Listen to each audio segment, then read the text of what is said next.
हर 10 में से एक जो इंडियन मैन है वो ईडी का शिकार है। ये सच है? इससे ज्यादा है। अगर यंग एज में किसी को इरेक्टाइल डिसफंक्शन होता है तो अगले 4 साल में उसे हार्ट अटैक होने का चांस 4 गुना होता है। टॉप 2 चीजें दीजिए जो कि ईडी की सबसे बड़ी वजह है आज की डेट में। यंग पीपल को अगर स्टॉप करना है, ईडी से बचना है, तो सबसे पहले testosterone is the king of hormone. अब वो कम हो जाए तो जिंदगी बर्बाद हो जाती जिसके लो टेस्टोस्टेरोन होते हैं, ऐसे 3 क्या साइंस होते हैं? है। सेक्स करने की इच्छा नहीं और करता नहीं, थके थका ऐसे रहते हो, एनर्जी नहीं है। तीसरी चीज, अगर आपका किसी भी व्यक्ति का स्पर्म खत्म कैसे होता है? When I give you the data, इस वर्ल्ड में 1% आदमी के स्पर्म नहीं है। मास्टरबेशन से स्पर्म काउंट कम होता है। मतलब इससे बड़ी इस वक्त हमारे देश में स्पर्म क्राइसिस है। इस 2.5 ml में ये मान के चलिए कि 0.2 ml स्पर्म है, बाकी सब लिक्विड है। जो पिछले 30 सालों में कम हो रहा था, 10 सालों में और तेजी से कम हो रहा है। शायद जो आज है इससे भी अगर आधा हो गया कि बच्चा पैदा करना दिक्कत हो जाएगी।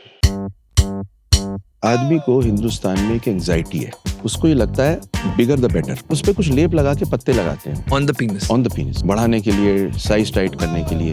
अब इसमें होता क्या है?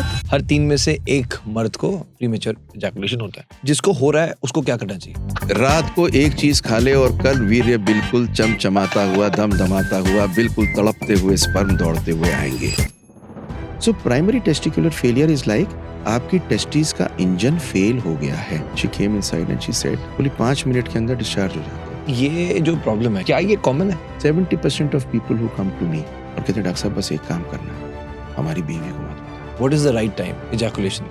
Normal ejaculatory time of any man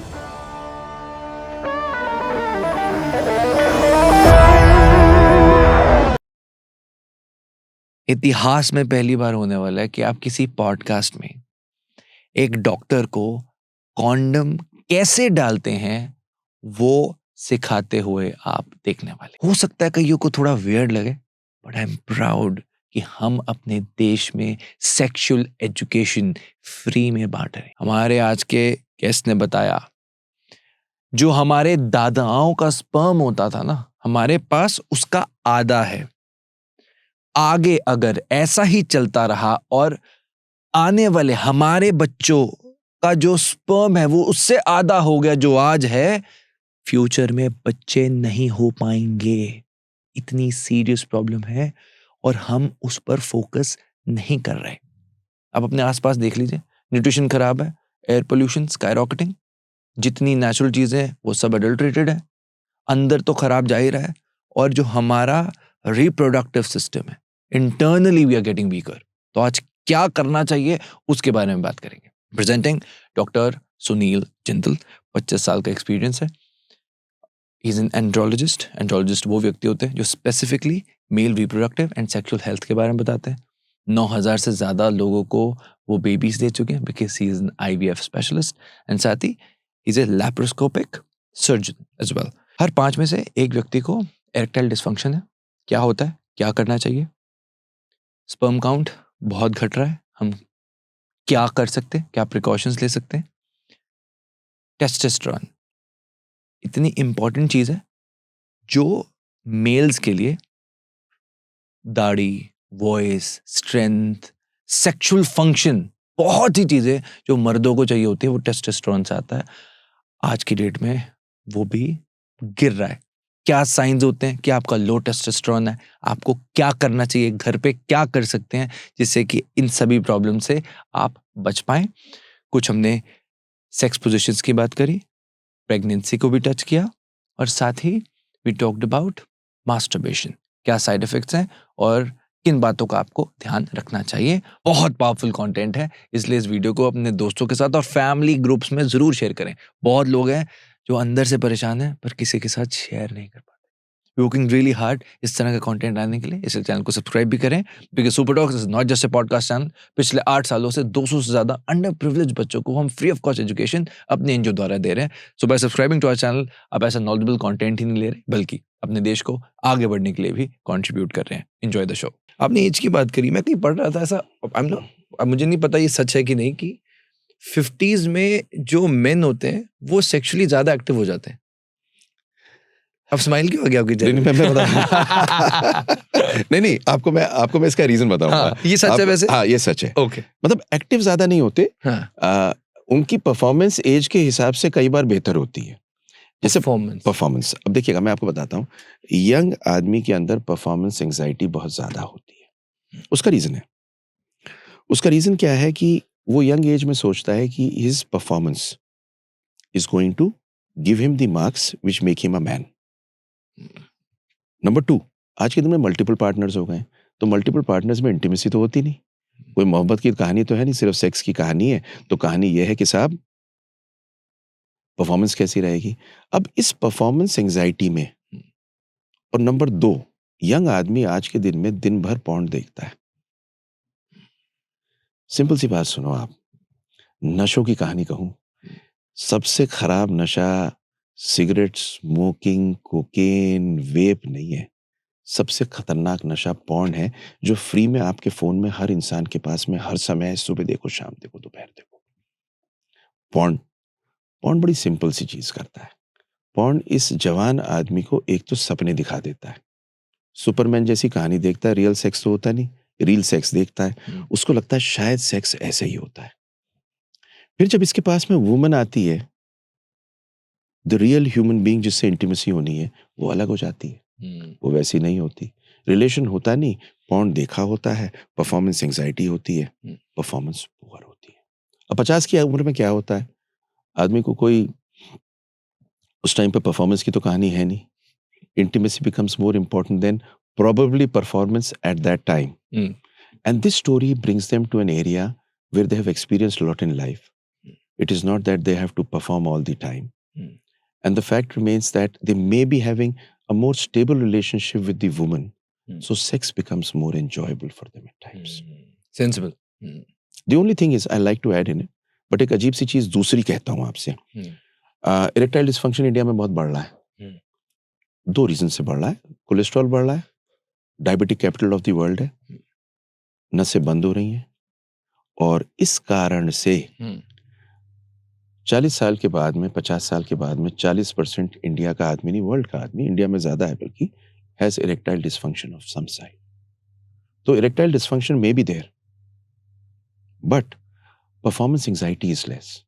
pornography 50 साल का आदमी कम देखता है, इसलिए ये एक डिफरेंस है, जिस डिफरेंस को हम समझ सकते हैं। सर, आपने ईडी के बारे में बताया, आई एम श्योर आपने बहुत सारे केसेस भी ईडी के देखे होंगे।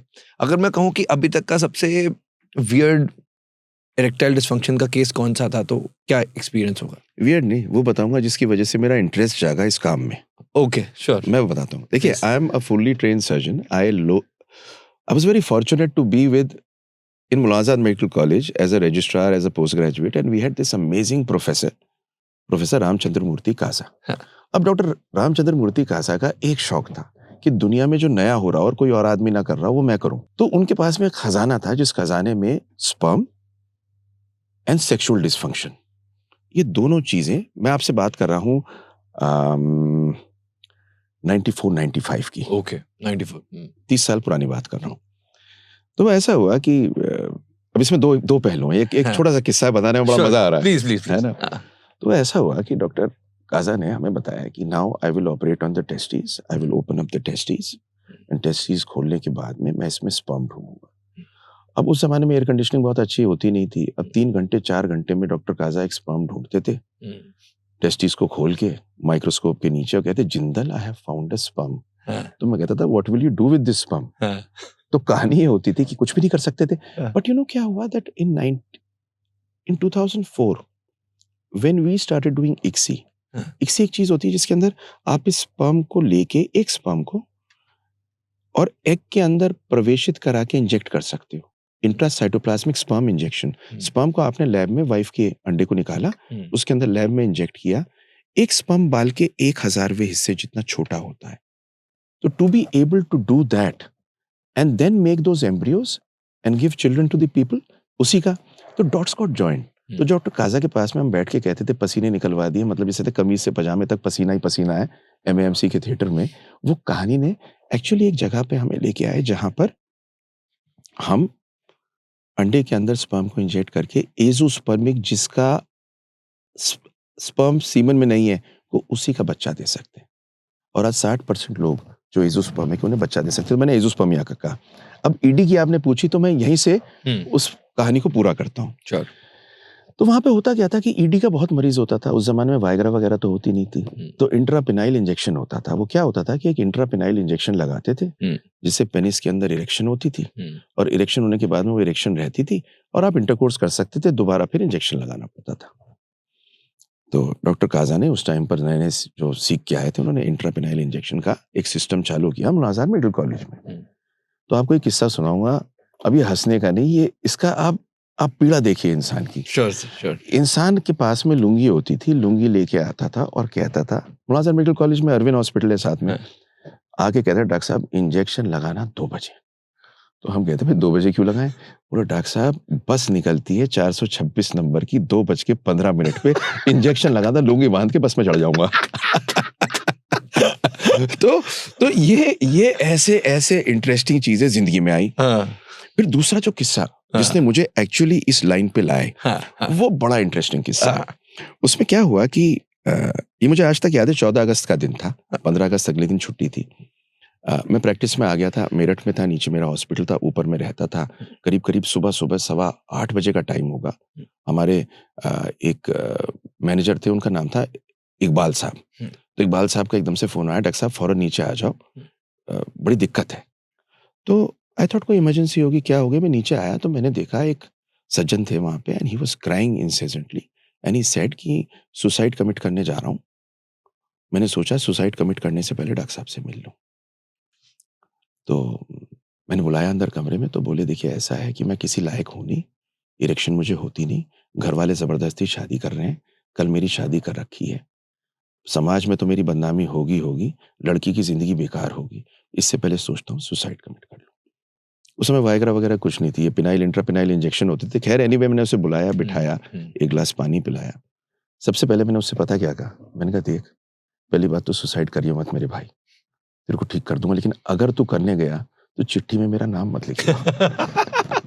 मैंने जेन्युइनली उसे कहा, क्योंकि पूरा कहानी मतलब पूरी कहानी ऐसी थी। खैर उसे बिठाया, मैंने उसकी हिस्ट्री ली, मैंने उससे पूछा मॉर्निंग इरेक्शंस होते क्या, उसने मुझे हिस्ट्री दी। तो मैं समझ गया कि उसे बेसिकली बहुत पहले कभी कोशिश की थी और इंटरकोर्स प्रॉपर कर नहीं पाया, तो उससे एक एंजाइटी परफॉर्मेंस की थी जिस वजह से ये कहानी थी। तो आई टोल्ड हिम देखो एक मैं तुम्हें गोली दूंगा और ये गोली को जबान पे रखना, सेक्स के टाइम पे अगर ये खट्टी लगे मतलब काम हो रहा है, 100% तो सेक्स कर लेगा। मैंने उसे एक गोली दी, उसने वो गोली रखी। उस जमाने में ना ये मोबाइल फोन नहीं होते थे। उसके अगले दिन सवेरे सवेरे वो वहां पर, जैसे मैं हॉस्पिटल में गया, वो वहां बैठा हुआ, फौरन मेरे उसने चरण छुए, बोले डॉक्टर साहब काम हो गया, जिंदगी बन गई। मैंने कहा क्या हुआ भाई? तो बोला डॉक्टर साहब बस मैंने गोली रखी, खट्टी लगी और बिल्कुल परफेक्ट काम हो गया डॉक्टर साहब, अब तो जिंदगी बन गई मेरी। आपको पता है गोली क्या थी? Vitamin C. मुझे मालूम था वो साइकोसोमैटिक थी, मैंने उसे vitamin, but then I realised, एक अलग नोट पे कहूंगा, that the pain of this is so deep कि इसमें सुसाइड कमिट करने तक की लोग करते हैं। श्योर। तो why not I be there present for people whom I could help, who have no sperms and who have the other problem which is erectile dysfunction. मैंने ना 6 फीट 4 इंच के आदमियों को स्पर्म की रिपोर्ट देख के जमीन पे गिर के रोते हुए देखा है, और मैंने पुलिस की विमेन जो इतनी स्ट्रांग होती है बता नहीं सकता, अपनी रिपोर्ट्स को देख के कमरा बंद करके और रोते हुए सुना है। ये पेन इतना डीप होता है, ये पेन साइकोलॉजिकली इतना गहरा होता है श्योर दैट आई मीन, मैं एक हंसी के नोट पे एक आपको, मैं अभी कोई गम की कहानी नहीं है, but I think this pain needs to be relieved for every human being. India में आई वाज रीडिंग समवेयर कि हर 10 में से एक जो इंडियन मैन है उसको वो ईडी का शिकार है, ये सच है? इससे ज्यादा है, इससे बहुत भी सारा, ज्यादा? हाँ बहुत सारा डेटा है। आई मीन इसका डेटा मैं वर्ल्ड वाइड डेटा अगर आपको दूं, एक तो होती है complete ED. Complete ED means he can't at all have sex, it is some kind of ED where he is suffering not all the time but sometimes. So suffer किस, I am sorry interrupt कर रहा हूं, सफर किस तरह से करता है एक व्यक्ति ईडी में? इरेक्शन जब चाहता नहीं होती, होती है, जब चाहता है नहीं होती, कभी कभी नहीं होती, कभी इरेक्शन के दौरान में ही, at the time when he is having intercourse, he is not able to have complete intercourse because the erection goes. I mean, these are situations in which men are. Now, at the age of 40 or 50, about 40% of men have some form of ED. Now, the interesting thing is, in ED itself, I like to tell you, it is not the fact कि machine खराब हो गई है. अगर आप गाड़ी को देखें तो गाड़ी में एक इंजन होता है, एक उसका सेल्फ होता है. It's a very complex situation where अगर सेल्फ, इंजन के ठीक होने के बाद में सेल्फ में प्रॉब्लम है तो इंजन स्टार्ट नहीं होगा. So it is not that the erectile dysfunction is because of the organ. The erectile dysfunction is because of the organ. It is because of the hormones. It is because of the electrical system and the neurological system. And because of this complex procedure, about 40% of people at some form of their life have erectile dysfunction. क्या youngsters में ये बढ़ रहा है? Youngsters में बहुत ज्यादा बढ़ रहा है. यंगस्टर्स में जो पहले नहीं हुआ करता था आज बहुत है. स्पर्म काउंट तो कम हो ही रहा है. इरेक्टाइल डिस्फंक्शन ने आफत उतार रखी. और क्यों? फिर वही कहानी, performance anxiety, smoking, stress, less sleep, और उसके अतिरिक्त सबसे बड़ी चीज जो आज के दिन में आप सारे यंग मैन में देखोगे, पॉर्न. इसने मिल मिला के इरेक्टाइल डिस्फंक्शन बहुत ज्यादा कर दिया. देखिए ना, India diabetic capital of the world है. हार्ट डिजीज सबसे ज्यादा इंडिया में है. एक चीज हमें समझनी है कि जो हमारा दिल होता है, इसके अंदर की जो आर्टरी होती है, उसके आधे साइज की पिनाइल आर्टरीज होती हैं. तो अगर कोलेस्ट्रॉल जमेगा, कोलेस्ट्रॉल ऐसा है जैसे चिपक गया, कोलेस्ट्रॉल अगर पिनाइल आर्टरी में जमेगा, इरेक्टाइल डिस्फंक्शन देगा. और वो हार्ट में भी तो जम रहा है. तो एक चीज क्लियर है कि अगर यंग एज में किसी को इरेक्टाइल डिस्फंक्शन होता है तो अगले 4 साल में उसे हार्ट अटैक होने का चांस 4 गुना होता है. तो मैं हर पेशेंट जो मेरे पास में यंग आता है इरेक्टाइल डिस्फंक्शन को, कोलेस्ट्रॉल चेक कराने के बाद में he should be sent for a cardiac checkup. Why? Because heart attack होने से पहले अगर समझ में आ जाए तो सारी लाइफस्टाइल वगैरह से तो ठीक जो करेगा ही करेगा. He will be very cautious from the point of view of his heart. तो जो ये पेनिस होता है ना, ये सिर्फ आपकी इरेक्शन की कहानी नहीं होता, ये आपके हेल्थ का बैरोमीटर होता है. यंग एज में अगर इरेक्टाइल डिस्फंक्शन है तो बरखुरदार एक चीज समझ लो, अपने दिल को थाम के बैठ जाओ, संभाल लो. जिंदगी बहुत प्यारी है, हर इंसान जीना चाहता है. कोई इंसान ऐसा नहीं है जो कहता हो कि साहब जिंदगी से उसे प्रेम नहीं है. जो कहता है ना, भगवान की कसम उससे भी बड़ा प्रेम होता है. राइट. आपने जैसे 4-5 चीजें पैरामीटर्स बताए कि ईडी के लिए, जैसे जो हमने पहले बात की, स्पर्म, जो भी ये इश्यूज हैं, यही ईडी के भी बहुत बड़े कारण है. इसमें आपने स्मोकिंग भी ऐड किया. अगर मैं आपसे कहूँ इसमें से मुझे आप टॉप 2 चीजें दीजिए जो कि ईडी की सबसे बड़ी वजह है आज की डेट में, तो वो क्या होगी? यंग पीपल को अगर स्टॉप करना है, ईडी से बचना है, तो सबसे पहले तो स्मोकिंग ना करें, टोबैको ना लें किसी भी रूप में. दूसरी, अपनी डाइट को ठीक कर लें, मेडिटेरेनियन डाइट ले लें. मेडिटेरेनियन डाइट का मतलब यह है हरी सब्जी, फल लाल और पीले रंग के, मैदा बंद, ट्रांस फैट बंद. अब पता है, जब भी मैं ये बात किसी को कहता हूँ तो लोग कहते हैं भाई साहब सब कुछ बंद करके संत बन जाए. अब संत बनने की कहानी नहीं है ये अपनी जिंदगी बचाने की कहानी है. आज के दिन में अगर इरेक्शन चाहिए, परफॉर्मेंस अच्छी चाहिए, तो सिर्फ एथलीट पैरों से नहीं बनते. आप जो काम अपने को हेल्दी रखने को करोगे, वो आपकी एजिंग भी कम करेगा, आपके स्पर्म को भी बेटर करेगा, and it's going to give you better erections and a better sex life. But most importantly apart from that is human connection. Sex is not the act. Sex is the part of the bigger act of love. Sure. And the enjoyment of sex is kshanik. But the enjoyment of probably the act of love, in which sex is a part, takes you to a different dimension. आप कभी किसी restaurant में बैठे हो, आप 2 second में वहां बैठे हैं, आपको 2 मिनट में मालूम चल जाएगा. एक तरफ बैठे हो एक लड़का लड़की जिनकी शादी ना हुई हो, यंग हो, लव में हो, एक तरफ एक मैरिड कपल बैठा हो. कभी आपने नोटिस किया दोनों में फर्क? आपको पता क्या फर्क होता है? बहुत सिंपल सा फर्क होता है. जो आंखों में आंखें देखे आधे घंटे तक एक कॉफी को लिए बैठे होंगे जिनकी गर्लफ्रेंड बॉयफ्रेंड, और जो आदमी होगा इस तरफ बैठा हुआ शादीशुदा, थोड़ी देर बाद इधर उधर देख रहा होगा और औरतें उसकी आंखों में देख रही होगी, और उस आदमी की शायद नजर आसपास बैठी हुई किसी महिला पे जरूर जा सकती है, और उसकी बीवी वो पकड़ के उसके हाथ पे ऐसे मार सकती है। क्यों होता है ये? मैं आपको इसका हार्मोनल बेसिस बताता हूँ। A young man who's with a young woman, the hormone which actually rises is testosterone. And that testosterone, just like any other animalistic instinct, makes him want to have a relationship or sex with the woman in front of him. While a woman, उसका क्या होता है when she falls in love, it's a hormone known as oxytocin. Now, oxytocin is a cuddling hormone. It's the kind of hormone where the woman wants to be cuddled. And if the oxytocin rises to a level, the next hormone which goes up is dopamine. Now, dopamine makes a woman or anybody high. It's just like cocaine hitting the brain. And when these two go up, what she actually wants is security and intimacy. So, a man wants performance, and a woman probably wants presence. So, this is what is going on over here. While on the other side, the married man, his testosterone after some time is gone haywire, while the woman probably still wants presence from him.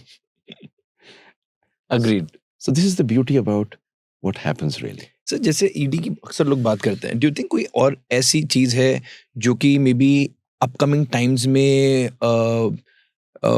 Mains के लिए खतरा बन सकती है? जैसे ED को तो अभी ऑलरेडी लोग कर ही रहे हैं, क्या और कुछ है ऐसा जो पीनिस रिलेटेड हो, या कुछ ऐसा इशू जो आप अभी में भी देख रहे हैं, या कुछ कम केसेस हैं आगे चलकर कुछ बड़े? मैं बताता हूँ, देखिए, आदमी को हिंदुस्तान में एक एंजाइटी है, पीनिस एंजाइटी।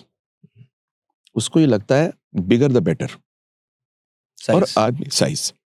एंड इस चक्कर में क्या हुआ है कि बहुत सारी क्रीम्स, बहुत सारी जेल्स, बहुत सारे स्प्रेज आ गए। कोई दवा ऐसे बढ़ाता नहीं, पहली बात तो सब क्लियर कट। इनमें बहुत सारे ऐसे होते हैं जिनसे मैंने पिछले 2 सालों में 3 पेशेंट देखे हैं of phenyl Burns. Phenyl Burns, okay, chemically burn.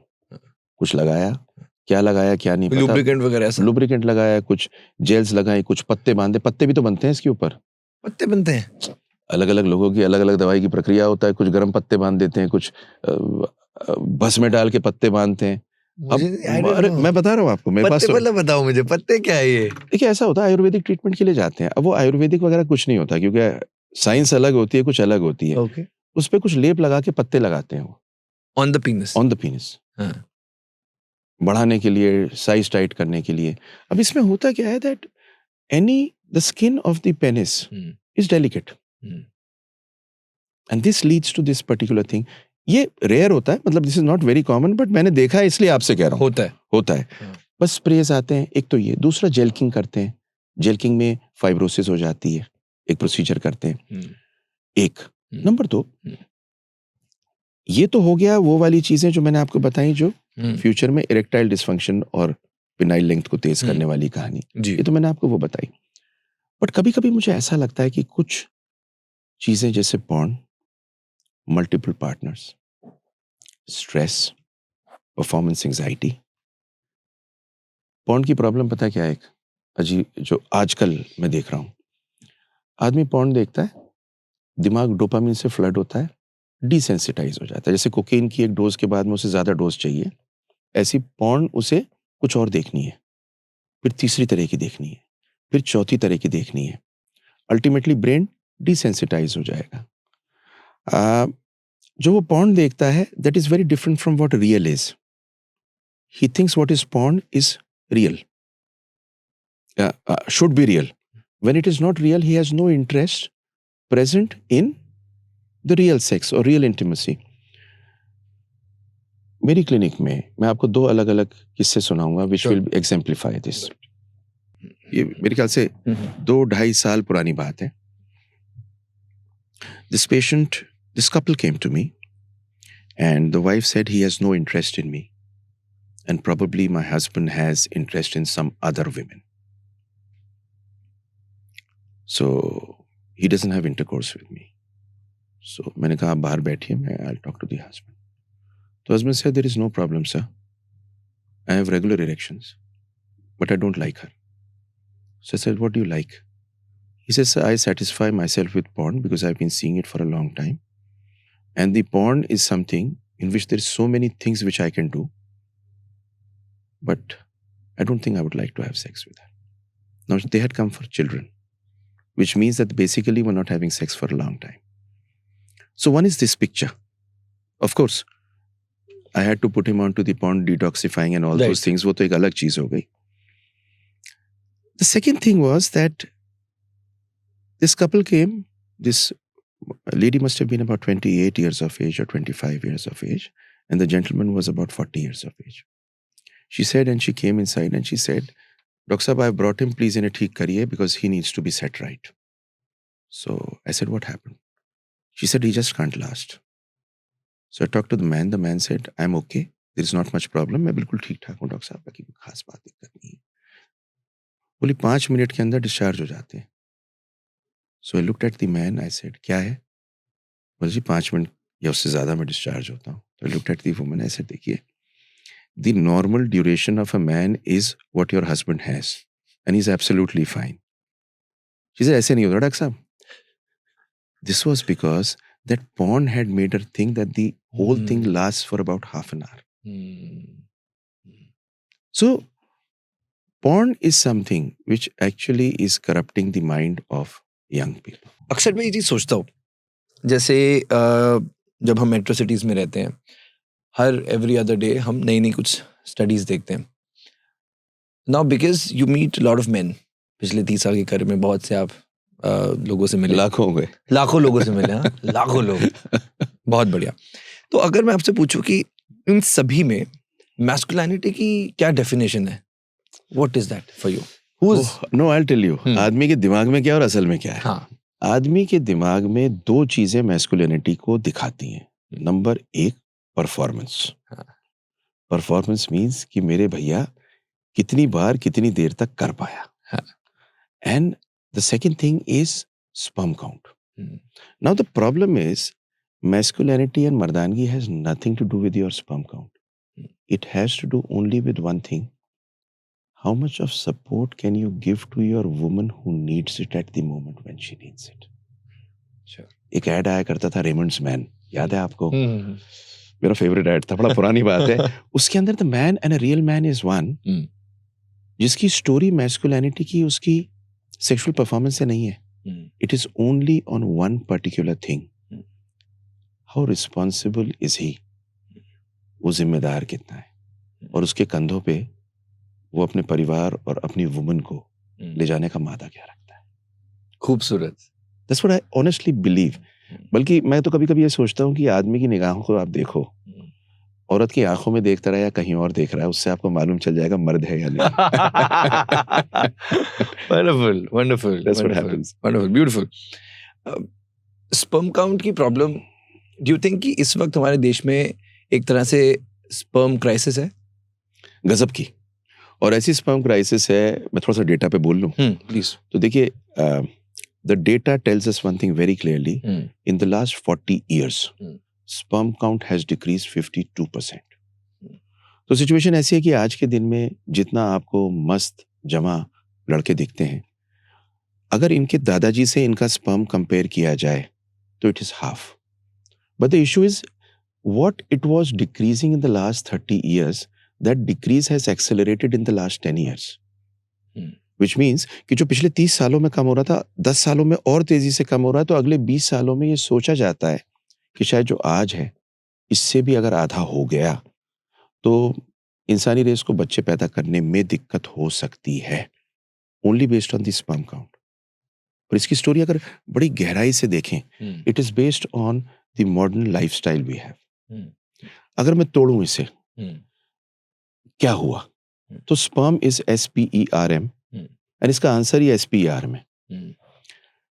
S, stress has gone up, sleep has gone down, hmm, P, poisons like smoking, vaping, चरस, अफीम, गांजा, किसी भी रूप की ड्रग और अल्कोहल जो ली जा रही है, जो आज एक समाज की अजीब सी चीज बन गई है। मैं सच कहूं आपसे, मैं आप कभी कभी देखिएगा बड़े गौर से, हम्म, हिंदुस्तानी आदमी अपने पिताजी के सामने सिगरेट तो नहीं पी सकता, लेकिन अगर वो गुटखा या तंबाकू खोलेगा तो पिताजी कहेंगे 2 दाने मुझे भी दे, हम्म, टोबैको। हम्म, तो P that. E is lack of exercise. There used to be a time about से 30 साल पहले, 40 साल पहले, कोई भी इंसान अपने गांव से निकल के दूर चला करता था, खेत में चला करता था, पैदल चलता था, एक्सरसाइज करता था। Exercise has gone down, sedentary life has gone up. थोड़ी दूर जाने के लिए भी आदमी जिसके पास में गाड़ी होती है गाड़ी में बैठता है, जिसके पास में साइकिल होती है साइकिल में बैठता है, exercise is off. R is the heat. Hmm, I mean, hmm, you've got to reduce the heat which you put to your genitals, which basically means laptop आपको नहीं रखना, गर्मी में ज्यादा नहीं रहना, आपको किसी भी रूप में रेडिएशन से दूर रखना है। And M is nutrition, Mediterranean diet. Mediterranean diet हमें नहीं मिलती, माइक्रो न्यूट्रिएंट्स हम नहीं लेते, हमारे खाने के अंदर पोल्यूशन है, हमारी हवा में पोल्यूशन है, मिल मिला के सबसे पहले अफेक्ट होता है स्पर्म। क्यों अफेक्ट होता है? हमारे बॉडी में सबसे ज्यादा डिवाइडिंग सेल स्पर्म है। एक दिन में करोड़ों बनते हैं। हमारी पूरी बॉडी में स्पर्म से ज्यादा कुछ नहीं बनता। हम्म, और सबसे पहले असर एजिंग का किस पे पड़ता है? डिवाइडिंग सेल पे। हम्म, ये सारी चीजें एजिंग करती हैं। आप चेहरे देखिए, मुरझाए हुए चेहरे, बुढ़ाई, 30 साल का आदमी बुढ़ा लगता है बहुत बार, देखा होगा आपने। स्पर्म सबसे पहले पकड़ता है। Sperm is going down and in the next 20 years sperm में go down to a level कि बच्चा पैदा करना दिक्कत हो जाएगी। तो मैं तो जवान लोगों से एक ही बात कहता हूँ, लड़कों से जो घूम घाम के कह रहे हो, बाप बनने की इच्छा तो होगी और ना हो तो बनना तो पड़ेगा, तो मेहरबानी करके ये सब कामों को देख लो। मैं आपको बताऊं, एक सेक्सुअल इनकैपेसिटी से ज्यादा जो बड़ी आज के दिन में प्रॉब्लम है, जिसकी वजह से फैमिलीज खराब होती हैं, that is azoospermia, zero sperm count. देखिए, सीमन की रिपोर्ट में 3 चीज हो सकती है, या तो नॉर्मल स्पर्म काउंट है, हम्म, या आदमी का ओलिगोस्पर्मिया है, कम स्पर्म काउंट है, या आदमी का कोई स्पर्म नहीं है। You'll be surprised to know. In fact, when I'm talking to you now, when I give you the data, इस वर्ल्ड में 1% आदमी के स्पर्म नहीं है। 1%। It is more than diabetes, more than heart attack, more than everything else. But crazy thing क्या है कि जिसके स्पर्म नहीं होते वो किसी को नहीं कहता, अपने आप से भी नहीं कहना चाहता, छुपा के रखता। छुपा के रखता है। तो बस में अगर आपके बराबर वाले के भी हो सकते हैं स्पर्म ना हो, हम्म, पर आप किसी को बताते नहीं, इसलिए पता नहीं चलता। 1% population does not have sperm, and sperm gets connected with masculinity. Hmm, And 90% of people don't even understand. Hmm, Recently, I एक शादी में गया था, and there was somebody who was talking to me, well-educated person from United States of Indian origin. And he said, जी उनके sperm नहीं है हमारे रिश्तेदार के, इसका मतलब वो इम्पोर्टेंट हुए, पढ़ा लिखा आदमी।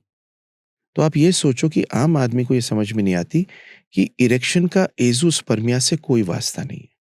हम्म, वो एजोस्पर्मिया और स्पर्म कम होने या ना होने का इम्पोर्टेंस से वास्ता नहीं। इम्पोर्टेंस का मतलब है कि जो आदमी को इरेक्शन नहीं होता, जिसकी वजह से वो सेक्स नहीं कर पाता। हम्म, अब लोग सिर्फ कंफ्यूज नहीं होते, लोग एक्चुअली इसे सेम मानते हैं। इस वजह से आदमी एजोस्पर्मिक डिप्रेशन में चला जाता है, दुखी हो जाता है। You will be surprised, 70% of people who come to me who are azoospermic, सबसे पहले मुझसे क्या कहते हैं पता है? रिपोर्ट को देख के पहले तो सन हो जाते हैं, 30-40% बहुत दुखी होते हैं और कहते हैं डॉक्टर साहब बस एक काम करना, हमारी बीवी को मत बताना। तो मैं उनसे एक बात कहता हूँ, मैंने कहा देखो, आपकी बीवी को ये मालूम चली जाएगा, एंड उन्हें एक बेबी चाहिए, 70% चांस है आप ही की टेस्टिस से निकल के आपका बेबी मिल सकता है, और अगर नहीं मिलता तो डोनर स्पर्म से भी मिलता है, तो जनने वाली माँ होती है, पालने वाला बाप होता है। मैंने बच्चों को, जिन लोगों के स्पर्म नहीं मिलते और डोनर स्पर्म से कराए होते हैं, को गले से ऐसे चिपटाते देखा है अपने बच्चे को। मुझे 30 साल हो गए काम करते करते। जो कोई बाप अपने स्पर्म वाले को नहीं चिपकाएगा, क्योंकि इतनी मुश्किल से एक बच्चा मिला होता है। और मैंने बड़े गौर से अगर आपको कहूँ, जिन लोगों के स्पर्म नहीं होते एज़ोस्पर्मी को, जिस दिन उन्हीं के स्पर्म का बेबी उनके हाथ में आता है, भबक के रोते हुए देखा है बच्चे को लेके। तो बहुत जरूरी है राइट एक आदमी को डीपर, और ये एक्चुअली एक और चीज, doctors don't talk about it, yes 100%। ये तो doctors don't talk about it, and what people talk about is absolutely wrong. तो आई you have a fantastic podcast channel. I've been seeing it for a long time, and you know why I love it? I love it for the prime reason that you try to bring in facts and data and try to present the correct thing to people so that this may become a guide for them. Sure. Instead of actually make it very sensational, I would say. Yes. So what I feel is two things to understand for everybody over here. If I give a take on the sperm. Right. Number one, sperm count is going down because of modern lifestyle. Every young boy from the time he's young, every middle-aged boy, every man who's got married has to follow things so that his sperm count is fine and his aging is fine. Number one. Stay away from infections. Don't have multiple sexual partners. Stay away from porn as much as you can. 1% of Indian population and the world population is azoospermic. 70% of these people can get their own children with micro T से. एज़ोस्पर्मिक का मतलब ये होता है कि sperm खत्म हो गया. नहीं, सीमन में स्पर्म नहीं है. सीमन में स्पर्म नहीं है. ओके. तो दिस इज एज़ोस्पर्मिया. स्पर्म नील है. पहले ये कहा करते थे जब तक माइक्रो टी से नहीं आया था कि अगर आप एज़ोस्पर्मिक हैं, मतलब आपका स्पर्म सीमन में नहीं है, तो आपका स्पर्म बैंक से लेके आपको बेबी देना पड़ेगा. विक्की डोनर पिक्चर थी. हाँ. ठीक है ना. उसने पीटर शेगल यूएस में एक सर्जन थे. उन्होंने 1999 में एक सर्जरी की जिसमें उन्होंने टेस्टिस में से ये देखा कि जिन लोगों के स्पर्म सीमन में नहीं होते 70% में थोड़ी जगह पे फोकल बनते हुए हो सकते हैं टेस्टिस में. ओके. तो टेस्टिस को खोल के जब वो स्पर्म्स को माइक्रोस्कोप के नीचे निकालते थे, टिश्यू को, उसको खोल के स्पर्म निकालते थे, उसको निकाल के इक्सी से वाइफ के अंडे में लैब में प्रवेशित करा के लैब में एम्ब्रियोज बना सकते हैं उसी आदमी के, for him to have his child. This is what I do. This is what I do and I love doing. और आई थिंक पूरी दुनिया, इंडिया में बहुत कम लोग करते हैं. बहुत कम लोग करते हैं. सो दिस इज माइक्रो टी से. So this is what Palermo did. And you know, it's a very, I've met Peter Schlegel, I've met even Palermo. IVF के अंदर क्या हुआ? IVF का एक छोटा सा, मतलब कहानी से कहानी जोड़ लगी. IVF में क्या हुआ? IVF की कहानी ये थी कि it was a dream. स्टेप्टो और एडवर्ड्स का एक ड्रीम था कि क्या जिन लोगों के बच्चे नहीं हो रहे, क्या हम लैब में बच्चा बना सकते हैं. ये एक ड्रीम था उनका. इस ड्रीम के लिए उन्होंने वॉलंटियर्स लिए. तो the UK government somehow allowed, नहीं तो despite the church allowed, they had 1000 volunteers. 1000 volunteers ने कहा we'll volunteer to do this process. And Edward और स्टेप्टो ने पहली बार लैब में बेबी तैयार करके बेबी पैदा हुआ. जिसके बेबी हुआ उसके आज खुद के बेबी हो चुका है. But the beautiful thing is they taught this across the world to people. And they also got a Nobel Prize for this, because of which today IVF is done. But IVF की problem क्या थी? अगर आपका sperm count कम है, अंडे में sperm प्रवेशित नहीं हो सकता, तो क्या करेंगे? तो दुनिया इसमें लग गई कि किसी तरह से क्या स्पर्म को हम अंडे में इंजेक्ट कर सकते हैं. स्पर्म बाल के 1000वें हिस्से जितना छोटा होता है. Palermo was in Belgium at that time. He gave the first baby of ICSI in the world, and then it came that you can take out a sperm from the testes अगर मिल जाए in 1999 by Peter Schlegel. Okay. So now 70% of human beings, 70% आदमी जिसके बच्चा नहीं है, उसको अपना बच्चा मिल सकता है. और अगर नहीं मिलता, डोनर स्पर्म से भी मिलता है.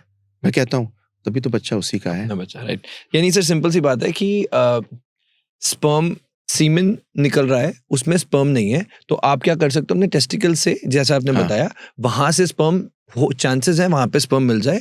अदरवाइज ऑब्वियसली डोनर तो है. अब स्पर्म खत्म कैसे होता है? किसी भी व्यक्ति का बॉडी में से अगर कुछ चीज प्रोड्यूस हो रही है, आज की डेट में अगर मैं भारत की बात करूं, जो इंडियन यंग मैन है, उनका स्पर्म क्यों खत्म हो रहा है? देखिए, एक तो हो गया स्पर्म काउंट कम हो रहा है, वो तो हम बात कर चुके हैं। राइट। अब एज़ोस्पर्मिया क्यों है? हाँ, क्यों है? क्यों है? तो एज़ोस्पर्मिया के 3 कारण होते हैं। एक होता है ऑब्स्ट्रक्टिव एज़ोस्पर्मिया, आपकी टेस्टिस स्पर्म बना रही है, हम्म। लेकिन जो ग्रंथि उसे बाहर लेके आएगी उसमें ऑब्स्ट्रक्शन है, मतलब फैक्ट्री का दरवाजा बंद है। हम्म। दूसरा होता है non obstructive azoospermia. Non obstructive azoospermia का मतलब ये है कि प्राइमरीली आपका इंजन खराब हो गया है। वो पूरी तरह से काम करने की जगह शायद कहीं-कहीं स्पर्म बना रहा हो, पर इतने पर्याप्त नहीं है कि बाहर आ सके। और तीसरा होता है हार्मोनल। देखिए होता क्या है, हमारे ब्रेन में हार्मोन्स बनते हैं। 2 हार्मोन बनते हैं। सिंपली कहूँगा, कोई डॉक्टरी की कहानी नहीं है। जी। एक बनता है एफएसएच, एक बनता है एलएच। हम्म। ये जाके फ्लो करके टेस्टिस में जाते हैं। हम्म। टेस्टिस में एलएच बनाता है टेस्टोस्टेरोन, हम्म। एफएसएच बनाता है स्पर्म। अगर अब ये टेस्टिस में स्पर्म बन रहे हैं, ये स्पर्म बाहर आते हैं। इसको बाहर आने की वजह के लिए एक पतले से पाइप से आते हैं, एक ग्रंथि से सफेदी मिलती है। जो सीमन होता है, उसमें सिर्फ ज़रा सी क्वांटिटी स्पर्म की होती है, बाकी लिक्विड अलग जगह बन रहा होता है प्रोस्टेट ग्लैंड में और ओके। सेमिनल वेसिकल में। उससे मिलते हैं और बाहर आते हैं।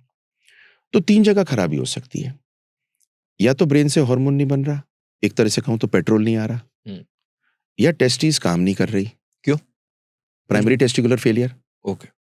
इंजन खराब है, या रास्ता खराब है, ऑब्स्ट्रक्टिव एज़ोस्पर्मिया। हम्म। तो इन 3 चीज़ों को ढूँढ के आपको मालूम चल जाएगा कि प्रॉब्लम क्या है। नॉर्मली एक ही प्रॉब्लम में स्पर्म आ सकता है, अगर हार्मोन कम है, एफएसएच, एलएच, वो बाहर से देके आप स्पर्म बना सकें। राइट। राइट। अब आप जैसे बता रहे हैं कि इंजन खराब हो सकता है, इंजन क्यों खराब हो रहा है, और क्या ये जो स्पर्म काउंट जो खत्म हो रहा है, क्या आने वाले टाइम में ज्यादा लोगों को ये फेस करना पड़ेगा? ये खत्म क्यों होता है? प्राइमरी टेस्टिकुलर फेलियर के कुछ रीजंस हैं। हाँ। कुछ तो जेनेटिक कारण है, क्लाइनफेल्टर सिंड्रोम वगैरह जेनेटिक ठीक प्रॉब्लम्स है। है। दूसरा प्रॉब्लम होती है कि कहीं ना कहीं रेडिएशन की वजह से हो गया है। कैंसर की कीमोथेरेपी देंगे, तब टेस्टिस नॉकआउट हो जाएगी। नंबर 4, कुछ ऐसी प्रॉब्लम्स होती हैं टेस्टिस के अंदर, जिसकी वजह से primary testicular failure by birth होता है। Okay. So primary testicular failure is like आपकी टेस्टिस का इंजन फेल हो गया है। ये क्यों इंपॉर्टेंट है इस पॉडकास्ट पे, मैं आपको ये भी बताता हूँ। पहली बात तो कोई बात नहीं करता, एंड नंबर 2, इसका ट्रीटमेंट और ये फैक्ट जानना कि आपका अपना बच्चा हो सकता है despite having no sperm in the semen, is very important for human beings. Very important for human beings. So this is what happen. अब हमारे हिंदुस्तान में आप कहें क्या ये बढ़ेगा? ऑब्स्ट्रक्टिव एज़ोस्पर्मिया बढ़ेगी। क्यों? क्योंकि सेक्सुअली ट्रांसमिटेड डिजीजेस बढ़ रही हैं, एंड रास्ते के बंद होने के चांसेस बढ़ते हैं। नंबर 2, जिन फैमिलीज के अंदर उन्हीं में शादियां होती हैं, उनमें जेनेटिक डिजीजेस ज्यादा होती हैं। ओके। अगली चीज, पर स्पर्म काउंट पर से ही कम हो रहा है हमारे कंट्री में और बाहर, ये भी एक चिंता का विषय है। पर स्पर्म काउंट को आपको ठीक करना है, बचा के रखना है। अगर कम है तो उसी स्पर्म से आपके बेबी हो सकता है, और आज एज़ोस्पर्मिया में ज़ीरो स्पर्म में भी आपके बेबी हो सकता है। मैं आपको एक किस्सा सुनाता हूँ इसका। श्योर। किस्सा इसलिए सुनाता हूँ कि समझिएगा इसमें साइकोलॉजी कितनी रिलेटेड है। हम्म। मेरे एक पेशेंट हैं, आर्मी मैन, शायद पैरामिलिट्री फोर्सेस में थे, लंबे तकड़े, very nice human being. He came to me and he himself said with his wife, मेरे स्पर्म नहीं है डॉक्टर साहब। He came with his wife, he said मेरे स्पर्म नहीं है डॉक्टर साहब। उनको पता कैसे चला? मैं बताता हूँ, टेस्ट करा के आए थे। अच्छा, टेस्ट कर।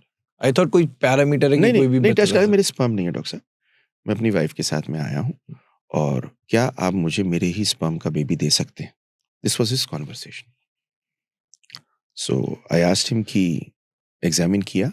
एग्जामिन करने के बाद में आई न्यू कि इनके स्पर्म्स, लेट मी सी अगर स्पर्म्स हैं या नहीं है। उनके स्पर्म्स मिले। स्पर्म्स मिलने के बाद में इक्सी किया। इक्सी करने के बाद में एम्ब्रियो बने, एम्ब्रियो रखे, and he had 2 children, sorry one child, a baby girl. तो जब इसके बेबी गर्ल हुई, इतने खुश हुए कि मुझसे बोले, डॉक्टर साहब आपको एक बात पता है? मैंने कहा क्या? बोले जब मुझे मालूम नहीं चला कि जब मुझे मालूम चला मेरे स्पर्म नहीं है, तो मैंने इससे कहा, वाइफ की तरफ देखते हुए, कि तू एक काम कर, मुझे छोड़ दे, तेरे को कोई आदमी मिल जाएगा जिसके स्पर्म होंगे। तो कहता पता है, तो वो बीच में बोली, तो पता है डॉक्टर साहब मैंने क्या कहा? मैंने कहा भाई तुमने क्या कहा? बोली मैंने कहा अगर मेरे अंडे नहीं होते तो मुझे छोड़ देते। तो फिर ये मुझसे बोला, डॉक्टर साहब एक काम करो, मेरी वीडियो बनाओ। लोग ना छुपाते हैं, ये ऐसा जमा मर्द था, इसे कहता हूं मैं मर्द, कि ये बोला मेरी वीडियो बनाओ, लोगों को दिखाओ, क्योंकि डॉक्टर साहब अगर मेरे हो सकता है तो मेरे जैसे कितने दुखी आदमी होंगे जिनके हो सकता है। And I still remember the name, नाम नहीं लूंगा, पर उनकी वीडियो मैंने डाली because he was so happy. And उसके बाद में अगली चीज देखो आप, they came to me after 3 years and said doctor साहब ये बिटिया कह रही है कि अकेली है, भाई बहन कुछ भी मिल जाए कर दो। हमने दोबारा किया, and they had twins and they had a boy and a girl. So there are 2 sisters and a son. Wow. And they come to meet me and he always says, doctor साहब छुपाने की क्या चीज है? जब मेरी घरवाली को मैंने कह दिया कि तू छोड़ के चली जा और बोली कि मैं काहे को छोड़ूं तेरे को। तो मैं ये स्टोरी इसलिए सुनाता हूँ कि this is the beauty of relationships and honesty, compatibility as well. 100% beautiful beautiful. Hookups, आप जब हम देखते हैं हुकअप्स बहुत ज्यादा आजकल एक चीज है, तो जो जिनके मल्टीपल पार्टनर्स होते हैं, क्या उन लोगों के भी स्पर्म काउंट कम होते हैं या इन फ्यूचर वो इस रिस्क में है कि उनका स्पर्म में भी खत्म हो जाए? देखिए मल्टीपल पार्टनर की वजह से कोई स्पर्म काउंट कम नहीं होता, एज लॉन्ग एज आप सेफ्टी बरत रहे हैं और इन्फेक्शंस नहीं हो रहे। मल्टीपल पार्टनर का सबसे बड़ा रिस्क एक ही होता है और वो होता है sexually transmitted disease. Sexually transmitted disease बहुत सारी हैं, जिसमें आज के दिन में सबसे कॉमन है क्लेमाइडिया, गनोरिया, सिफिलिस। एंड बड़ी अजीब सी चीज सुन के ताज्जुब करोगे, बहुत सारे ये सारे इन्फेक्शंस वुमन को ट्रांसमिट हो जाते हैं। तो जब ये वुमन को ट्रांसमिट हो जाते हैं, जैसे क्लेमाइडिया ट्रांसमिट हो गया, तो वुमन जब क्लेमाइडिया से इन्फेक्ट होके पीआईडी होगा तो उसकी ट्यूबें खराब हो जाती हैं। तो प्रॉब्लम सेक्सुअली ट्रांसमिटेड डिजीज की सिर्फ आदमी की नहीं है, जिस वुमन को वो ट्रांसमिट कर रहा है वो वुमन के भी हो सकता है मल्टीपल सेक्सुअल पार्टनर्स हो जो आदमी को कर रही है। एंड ये पर से इनफर्टिलिटी बढ़ाते हैं, आदमी में भी और औरत में भी। तो sexual transmitted disease is a big problem for multiple sexual partners, number 1। Multiple sexual partners की एक इशू और होता है, इंटीमेसी डाउन होती है, परफॉर्मेंस अप करने की कोशिश करते हैं। Because when you have multiple sexual partners, the intimacy is not like when you probably will have with one partner. And because of this reason, multiple partners have less intimacy, more diseases, जिसकी वजह से man woman दोनों की fertility down हो रही है infections के कारण। राइट। कोई ऐसा केस आपका, यू हैव पीपल जो आपके पास ऐसे केसेस में रोज आते हैं, बहुत कॉमन है, बहुत कॉमन है। सेक्सुअली ट्रांसमिटेड डिजीज बहुत कॉमन है। हाँ, सेक्सुअली ट्रांसमिटेड डिजीज पहले की तरह नहीं होती, पहले सिफिलिस हुआ करती थी बहुत ज्यादा।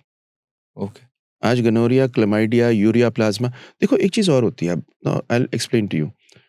Few sexual transmitted diseases put in infection into the male accessory glands, MAGI, इसे मैगी बोलते हैं हम, male accessory gland infection. Testis के अलावा जो बाकी के ग्लैंड्स होते हैं जो सीमन बनाते हैं, वो भी इन्फेक्ट होते हैं और वो इन्फेक्शन जाता बहुत मुश्किल से है। उसके अंदर पस सेल्स डेवलप हो जाते हैं, इन्फ्लेमेशन डेवलप हो जाता है, जो स्पर्म मौजूद होता है उसका डीएनए खराब हो जाता है एंड उसे रिमूव करना बहुत मुश्किल है। क्यों? क्योंकि जो हम दवाई खाते हैं एंटीबायोटिक, वो ब्लड से सीमन की उन ग्रंथियों में पार नहीं पड़ता, एक बैरियर होता है। तो it's very difficult to treat male accessory gland infections. Young लोगों में बहुत सारे आ रहे हैं, विमेन में ट्यूब ब्लॉक्ड इतनी आती हैं, पेल्विक इन्फ्लेमेटरी डिजीज इतनी आती है। अब पहले और अब में आपने क्या फर्क बताया? What is the difference? पहले सिफिलिस बहुत होती थी और उसमें और क्या? Syphilis was a different infection. Okay, I mean that was a different infection. HIV also is a sexually transmitted disease. Yes. HCV भी ट्रांसमिट होता है और ये जिंदगी के लिए खतरनाक डिजीज है। तो फर्टिलिटी के लिए और जिंदगी के लिए सेक्सुअली मल्टीपल पार्टनर्स में मैं तो हमेशा कहता हूँ कि अगर मल्टीपल पार्टनर्स आपको रखने, पहली बात तो ना रखो तो अच्छा, रखते हो तो कॉन्डम जरूर यूज करो. Are condom safe? कई लोग कहते हैं 99%, No, 1%. I'll share with you now. Now that we are on condoms, I'll talk about condoms. And why I'll talk about condoms? Because nobody talks about condoms. Please. मैं एक अलग नजरिए से आपसे बात करूंगा. श्योर. आप शादी में जाते हैं या आपकी शादी होने वाली होती है, आप जाके सूट बनवाते हैं, फिटिंग देते हैं, कई बार फिटिंग लेके आप सूट सिलवाते हैं. जी. कोई कहता है साहब मेरे पे बहुत पैसा है, मैं अरमानी का सूट पहनूंगा. कोई कहता है साहब मैं कनॉट प्लेस में इस टेलर का सूट पहनूंगा. सगाई का अलग होता है, शादी का अलग होता है. वो इसलिए होता है क्योंकि फिटिंग होती है, एक कलर होता है, एक स्ट्रक्चर होता है, एक कपड़ा होता है. कॉन्डम भी एक आपकी पोशाक है, उसका एक साइज होना चाहिए. आपको पता है हमारे इंडिया में साइज के हिसाब से कॉन्डम नहीं मिलते, बहुत कम कंपनीज बनाती हैं. और पूरे हिंदुस्तान के बाहर आप चले जाएंगे तो साइज के हिसाब से कॉन्डम्स बनते हैं. तो कॉन्डम का साइज होना चाहिए. To have a large condom on a very small penis or to have a small condom on a very large penis is not the size. It will not be comfortable. And for that matter, it has to fit and it has to be long enough so that it may not come out during intercourse.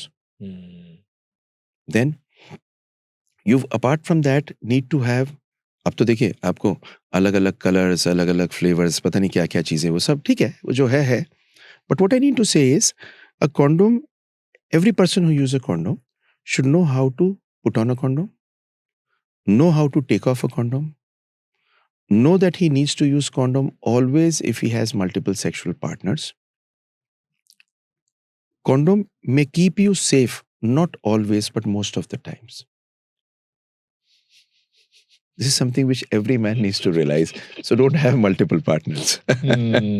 Right. Sir problem ये है कि I think अब इसके बारे में बात नहीं होती. अब अगर कोई किसी पार्टनर के साथ है भी, वो उसी दिन प्रैक्टिस भी करता है, एक्सपेरिमेंट भी करता है और कंप्लीट भी करता है. और बाद में जब कुछ प्रॉब्लम होती है फिर कहता है यार काश मुझे पता होता. द प्रॉब्लम इज कोई देयर इज नो डिस्कशन.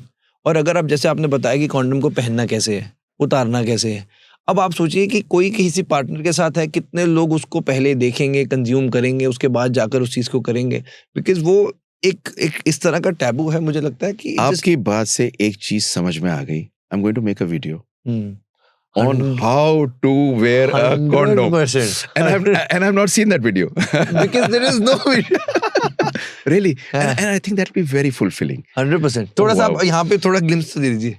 कुछ ग्लिम्स बताइए ना प्लीज. देखिए कॉन्डम के अंदर and please take it scientifically because I honestly am a man of science. But this is important. Now supposing a condom needs to be worn. What do you need to do? What you need to do is, first of all, a condom has end पे a teat. Teat का मतलब एक सामने छोटा सा area होता है, उसको आपको दबा के रखना है जिसकी वजह से उसमें हवा ना हो. एक कॉन्डम की खास चीज क्या होती है कि उस कॉन्डम को आपको रोल ऑन करना है. एंड रोल ऑन कहाँ तक करना है? वहां तक रोल ऑन करना है जहां तक कॉन्डम खत्म नहीं होता. या पेनिस का साइज, अगर कॉन्डम बड़ा है, पेनिस का साइज छोटा है तो एंड तक नहीं जाएगा, लेकिन आपको कंप्लीटली रोल ऑन करना है. रोल ऑन करने के बाद में आपको एक चीज ध्यान में रखनी है, कुछ कॉन्डोम्स के अंदर चिकनाहट होती है, कुछ कॉन्डोम्स में नहीं होती है. अगर नहीं है तो थोड़ी चिकनाहट लगानी जरूरी है. And when at the end of intercourse you withdraw your penis, you have to hold the condom with the penis and then withdraw it so that it does not slip out. क्योंकि erection आपकी चली गई होती है. And the condom becomes loose. Now, if the condom is left inside and your penis comes out, that semen may leak. तो देखो एक चीज तो मैं आपको सिंपल कहता हूँ, आप स्टेटस पे तो बड़े हीरो बन गए पर आपका डेटा लीक हो गया. एक बात पक्की है, नुकसान तो हो जाएगा. ये स्टोरी है इसकी. वंडरफुल. ये सेक्शन सर आप देखेंगे ना बाद में, तो सबसे रिपीटेड जो आता है ना, वो जो पीक आता है, वो इस सेगमेंट में आएगा. अच्छा. टेस्टोस्टेरोन की आपने बात करी, बाल कब उड़ते हैं? किसी भी आई थिंक बहुत से लड़के देखते होंगे कि मेरी हेयर लाइन पीछे जा रही है, क्या सबसे बड़ी वजह होती है? अब देखिए, दो अलग अलग चीजें लोग कंफ्यूज करते हैं। हाँ। लोग कंफ्यूज करते हैं। बालों का पर से टेस्टोस्टेरॉन से वैसे लिंक नहीं है। लिंक लेकिन क्या है, आदमी जिसको टेस्टोस्टेरॉन होता है उसका एक पैटर्न होता है बॉल्डिंग का। यहां से जो बाल गायब होते हैं, आप देखोगे औरतों में नहीं होते, आदमियों में होते हैं। ये टेस्टोस्टेरॉन पैटर्न ऑफ बॉल्डनेस है। तो आदमियों के बाल, आप एक चीज और देखना, औरतों के बाल लंबे लंबे होते हैं, अगर आदमी बढ़ाने की कोशिश करे तो छोटी सी चोटी बनती है। बनती नहीं। मैंने भी एक बार कोशिश की थी जवानी में, चोटी चोटी बढ़ाने की, बढ़ी नहीं। तो वो इसलिए क्योंकि टेस्टोस्टेरॉन मेल्स को एक बॉल्डनेस इस तरह की देती है। पर otherwise testosterone is the king of hormone. King of hormone. देखिए, टेस्टोस्टेरॉन एक ऐसा हार्मोन है जो आपका मसल बनाता है, आपकी बोन बनाता है, आपकी ब्लड बनाता है, आपको वाइटैलिटी देता है, आपको एनर्जी देता है, आपको सेक्स डिजायर देता है, आपको स्पर्म देता है। In fact it is one hormone जो आप ये समझ लीजिए कि आपकी जिंदगी के ऑर्केस्ट्रा के अंदर जो बहुत बढ़िया बीट्स बजती हैं, ड्रमिंग, वो टेस्टोस्टेरॉन है। अब वो कम हो जाए तो जिंदगी बर्बाद हो जाती है। आपने घर में देखा होगा, एक आदमी जिसका पेट निकला हुआ है, मसल कम है, चिड़चिड़ा है, मोटा सा है, घर में सबको चिक चिक कर रहा है, बीवी बताएगी नहीं लेकिन सेक्स करने की इच्छा नहीं और करता नहीं, उसका टेस्टोस्टेरॉन डाउन है। मैं आपको एग्जांपल दूंगा इसका, मतलब प्लीज सर, प्लीज, मजा आ जाए। मेरे एक बहुत करीबी मित्र हैं, आई मीन उनकी एज भी करीब करीब यही 55-60 के आसपास थी। तो उनका एक बार मेरे पास फोन आया। अटर्नी है, बड़े फेमस अटर्नी है, बहुत काम करते हैं, फ्रॉम मॉर्निंग टिल नाइट काम करते हैं। बोले सुनील, एक छोटी सी चीज है। मैंने बताओ आप भाई साहब। बोले मैं डिप्रेशन में हूँ। मैंने कहा क्या मतलब? बोले जी काम में मन नहीं लगता, थका थका से रहता हूँ, 24 घंटे काम के अलावा चिड़चिड़ापन रहता है, आजकल बॉडी भी कुछ ऐसी हो गई, हाथ पैर पतले पतले से हो गए हैं। मैंने कहा भाई साहब देख रहा हूँ आजकल आप खाना बहुत खा रहे हो, शादियों में पेट भी निकला हुआ है। हंसने लगे। तो मुझसे बोले डिप्रेशन हो रहा है तो कौन सा साइकेट्रिस्ट है जिसके पास जाऊं, क्योंकि मैं ऐसे रह नहीं सकता। मैंने कहा आप मेरे पास एक बार आ जाओ। आई एग्जामिन्ड हिम। तो जब मैंने एग्जामिन किया, मैंने 3 चीज देखी। नंबर 1, मसल मास डाउन था, बेली पर फैट था। तीसरी चीज, बाल तो खैर उनके शुरू से ही कम थे तो वो तो कोई इशू था नहीं। उनको मैंने एग्जामिन किया, सब कुछ देखा, तो मैंने उनका टेस्टोस्टेरॉन चेक कराया। टेस्टोस्टेरॉन कम आया। एज ज्यादा हो चुकी थी, बच्चे नहीं चाहिए थे अब। अगर आपको बच्चे चाहिए कभी टेस्टोस्टेरॉन बाहर से मत लेना, आपके स्पर्म बंद हो जाएंगे। तो उन्होंने टेस्टोस्टेरॉन रिप्लेसमेंट थेरेपी पे रखा, and within 4 months, my god, he was as active और even more active than before. अब मैं उनसे कह तो नहीं सकता, पर सच बात कहूं तो उनकी फैमिली भी खुश थी, क्योंकि शायद उनकी सेक्सुअल डिजायर वापस आ गई थी। तो looking at this, testosterone the king of hormone needs to be taken care of always. पर एक प्रिकॉशन, आप अगर यंग हो तो टेस्टोस्टेरॉन बाहर से नहीं लेना, बिकॉज आपका टेस्टिस का टेस्टोस्टेरॉन बंद हो जाएगा, स्पर्म काउंट डाउन हो जाएगा, सेक्स डिजायर इंग्रेडिएंट जो अंदर की होती है, मतलब इंटरनल, वो कम हो जाएगी। बाहर से नहीं लेना। अगर आपका टेस्टोस्टेरॉन कम है तो आपको नेचुरली उसको ठीक करना है। अब नेचुरली कैसे ठीक करना है, मैं राघव जी मैं जानता था आप पूछोगे मुझसे, लेकिन बताता हूँ। नेचुरली आपको टेस्टोस्टेरॉन ठीक करने के लिए आपको एक्सरसाइज करनी है। वेट एक्सरसाइज, अगर आप वजन उठाने की एक्सरसाइज मसल्स की करते हैं हफ्ते में 3 बार, हाई प्रोटीन डाइट लेते हैं, कोलेस्ट्रॉल जैसे अंडा लेते हैं, अंडे की जर्दी भी लेते हैं, तो साथ में आप ग्रीन लीफी वेजिटेबल्स लेते हैं, एंटीऑक्सीडेंट्स लेते हैं, वॉक करते हैं, रन करते हैं, these are natural testosterone boosters. एक चीज आपको कम करनी है, फैट। जो बॉडी टेस्टोस्टेरॉन बनाता है, इसका एक साइकिल है, बड़ा इंटरेस्टिंग साइकिल है।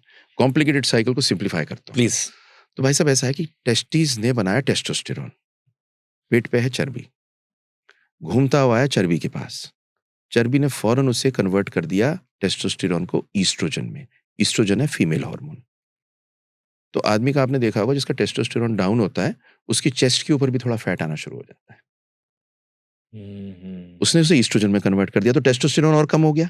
एक तो कम बन ही रहा था, एक तो कम बन ही रहा था, और ऊपर से और कम हो गया। अब और कम होने के बाद में क्या हुआ, टेस्टोस्टेरॉन जब कम हुआ, आप में लेथार्जी हो गई, आप सुस्त हो गए, आप ट्रांस फैट वैसी खाते हो, आप कचौरियों के शौकीन हो, जलेबियाँ खाते हो, पराठे खाते हो, हाय हाय हाय हाय, मक्खन लगा के, हाँ ना, और हाँ वो आप खाते हो, आपका फैट और बढ़ गया। कम टेस्टोस्टेरॉन कन्वर्ट हुआ ईस्ट्रोजन में, ईस्ट्रोजन ने आपको सुस्त किया, आपका फैट बढ़ाया, आपका और टेस्टोस्टेरॉन कम हो गया, आप एक विशियस साइकिल में फंस जाते हो। तो ओबेसिटी बिल्कुल खत्म होनी है, वेट बिल्कुल खत्म होना है, फैट को बिल्कुल कम करना है, डाइट में ट्रांस फैट्स कम कर देना है, कोलेस्ट्रॉल को डाउन करना है, आपका टेस्टोस्टेरोन नेचुरली बढ़ेगा। फिर कुछ मेडिसिन होती हैं जो मेडिसिन आपकी टेस्टिस के अंदर ही स्टिमुलेट करके टेस्टोस्टेरॉन बनाती है। ओके। इंट्रा टेस्टिकुलर टेस्टोस्टेरॉन, वो अंडर प्रिस्क्रिप्शन डॉक्टर से लेनी है, नॉन प्रिस्क्रिप्शन में नहीं लेनी। मैं उनका नाम भी नहीं बताऊंगा, क्योंकि मैं अगर उनका नाम बताऊंगा तो लोग खरीद के फालतू में लेंगे, जिसका नुकसान हो सकता है।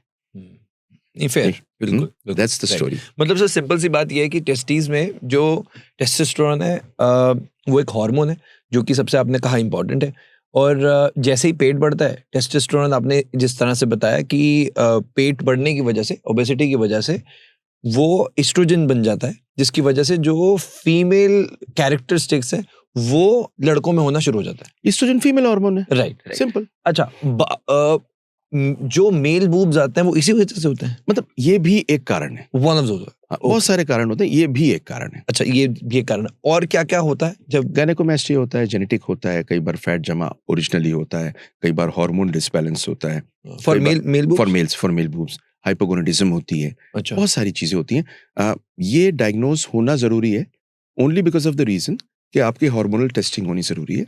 बहुत बार नेचुरली मेल बूब्स होते हैं एक नॉर्मल आदमी में भी, मतलब एक बिल्कुल ठीक है, कोई दिक्कत नहीं है, हार्मोन नॉर्मल है, तब भी हो सकते हैं। It is collection of fat. पर अगर है तो आप इन्वेस्टिगेट जरूर कराओ। कैसे पता लगता है कि है या नहीं है? मतलब देखने से हाँ, देखने से आदमी खुद ही कहता है कि यार लड़का जवान होता है, लड़का सबसे पहले जो होता है ना, वो स्विमिंग के लिए नहीं जाता। हाँ, अपनी कमीज नहीं उतारता चेंजिंग रूम में, राइट। जिम में अपनी कमीज नहीं उतारता, बिल्कुल। तो आप 2 मिनट में समझ जाते हो भाई साहब, मोटी टी शर्ट पहनता, पतली नहीं पहनता। मेरा सर बहुत क्लोज फ्रेंड है और देखेगा भी तो मुझे बोलेगा, एटलीस्ट चलो उसका नाम नहीं मैं बोल रहा।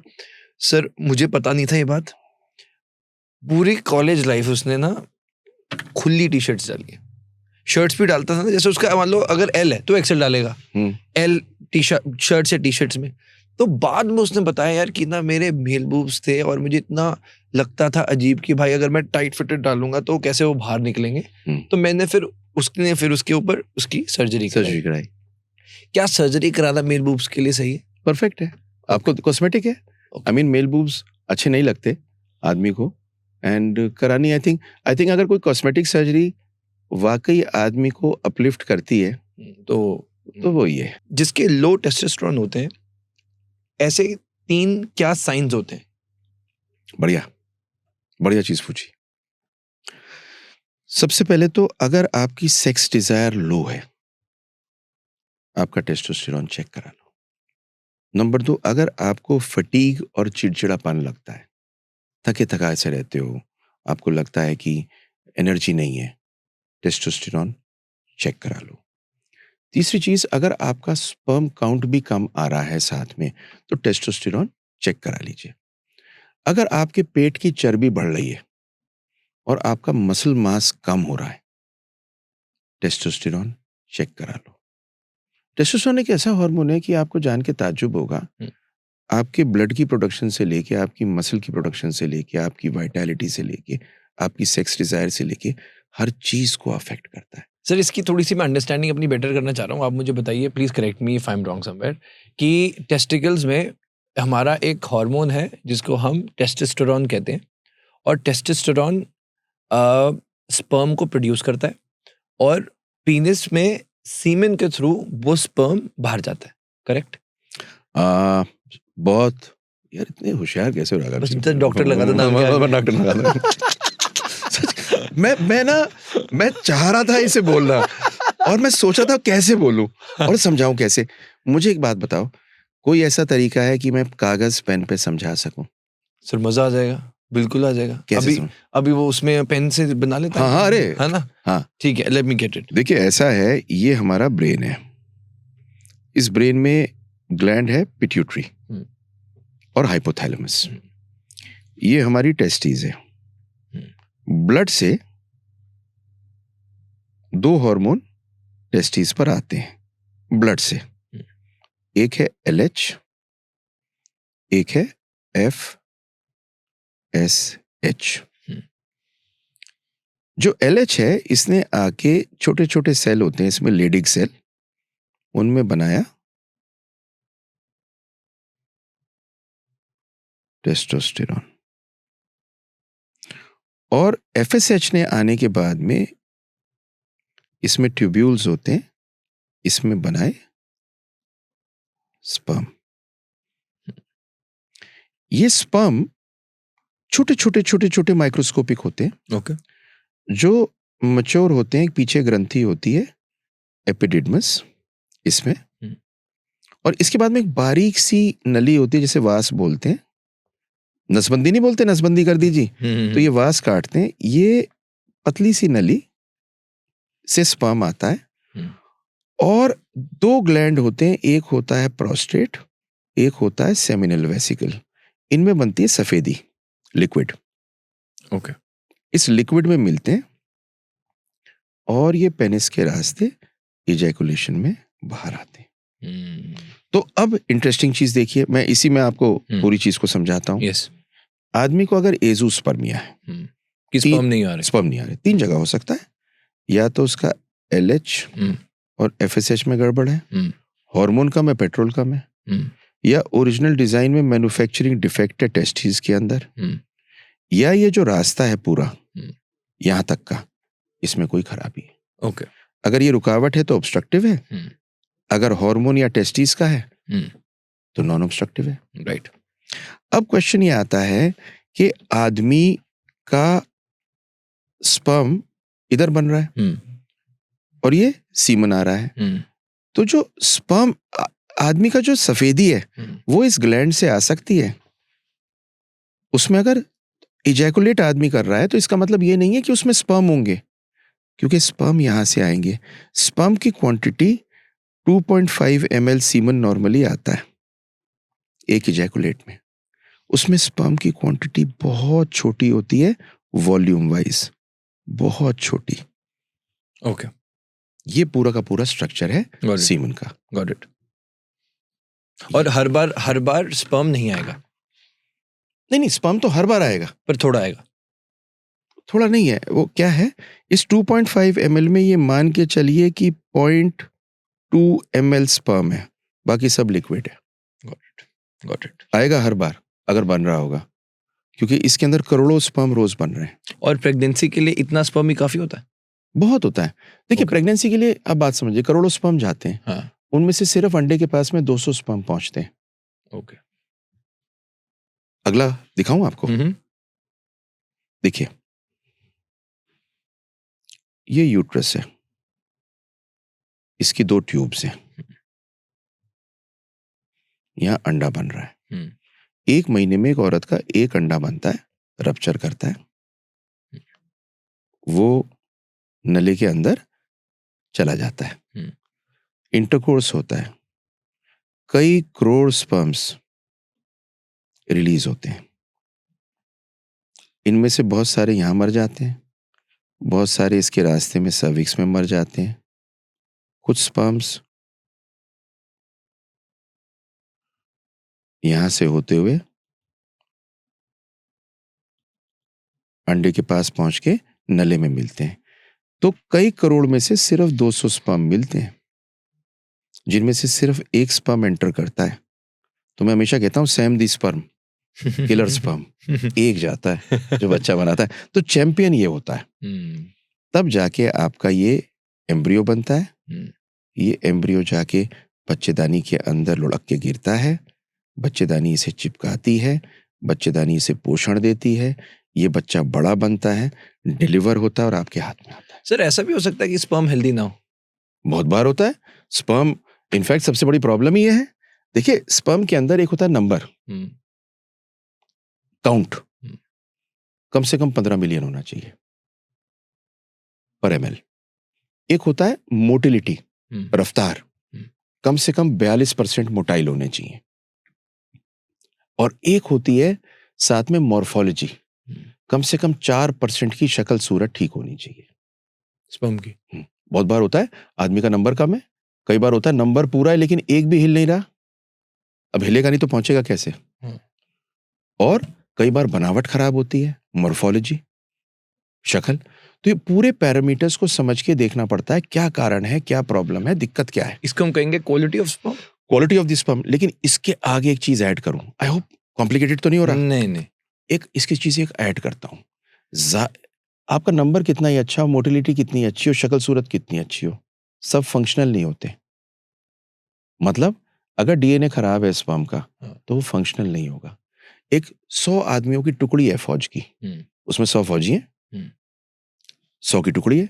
और अगर उस 100 में से 80 सिविलियन हो और सिर्फ 20 फौजी हो तो टुकड़ी तो 100 की है, पर फौजी सिर्फ 20 हैं। तो लड़ाई अगर होगी जंग तो केवल 20 आदमी है लड़ने के लिए, बाकी 80 तो मरने वाले, बाकी तो सारी कहानी वही है। इसी तरह से अगर स्पर्म का डीएनए खराब हो तो होता क्या है, ये जितना पोल्यूशन वगैरह है नंबर तो कम करता ही करता है, ये डीएनए खराब करता है। आपको आज पता है, आज एक चीज होती है जिसे बोलते हैं अनएक्सप्लेन्ड इनफर्टिलिटी। आदमी का सीमन बिल्कुल ठीक है रिपोर्ट में, औरत बिल्कुल ठीक है, बच्चा नहीं हो रहा, वो डीएनए में प्रॉब्लम। उसका एक बहुत बड़ा कारण होता है सीमन का नंबर तो ठीक है पर स्पर्म का डीएनए ठीक नहीं है।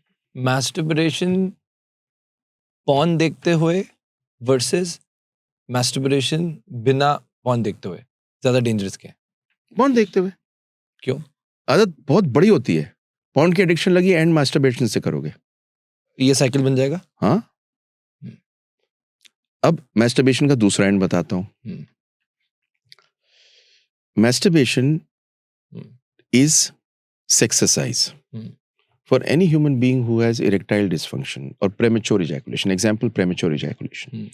Premature ejaculation में 2 behavioral exercises हैं, एक start and stop, दूसरा squeeze technique. Okay. Premature ejaculation 1/3 जनता को है, 1/3 जनता, 3 में से 1 आदमी को किसी ना किसी टाइम पर अर्ली इजैकुलेशन हुआ है। और अर्ली इजैकुलेशन परफॉर्मेंस एंजाइटी ज्यादा लाता है। अगर लड़की हंस दे, ये तो बहुत ज्यादा बहुत बड़ा है ये। अरे अगर लड़की हंस दे और कह दे तुम्हारी गाड़ी बस इतनी देर की थी अरे बस एमी कुछ भी कह दे, वो जो लड़के की ईगो पे चोट लगती है, इस पे तो बहुत पड़ती है ना। तो वो होता क्या है, उसने जिंदगी में कभी सेक्स किया नहीं होता, लड़का बिल्कुल ऐसा होता है कि लेट मी गो एंड आज तो एंड उस परफॉर्मेंस एंजाइटी में उसको प्रेमेच्योर इजैकुलेशन होता है। The girl laughs and the guy goes into a different spin all together where he goes into performance anxiety with low sex desire. कि अब मैं करके दिखाऊंगा। नहीं मेरे बस की नहीं। अच्छा। इम्तिहान में फेल हो गया, बच्चा इम्तिहान में फेल हो गया, कह रहा पढ़ाई नहीं करनी, लड़का साइकिल से गिर गया, सीखते कहता है साइकिल ही नहीं चलानी। राइट। ये भी होता है। फिर performance anxiety. So premature ejaculation is very common. Premature ejaculation में masturbation with start and stop and squeeze is used as a technique to increase the time. So masturbation is also a therapy in premature ejaculation. It can be used alone or with a partner. So Master and Johnson, Master and Johnson were the most brilliant people this earth has ever had. Okay. They created the whole manual of sexual treatment in the West, and they studied and put their life into studying it. And उनकी सिखाई हुई start and stop and squeeze technique is one of the behavioral exercises which are used for premature ejaculation. So masturbation, if not done too regularly, is therapy in 3 forms.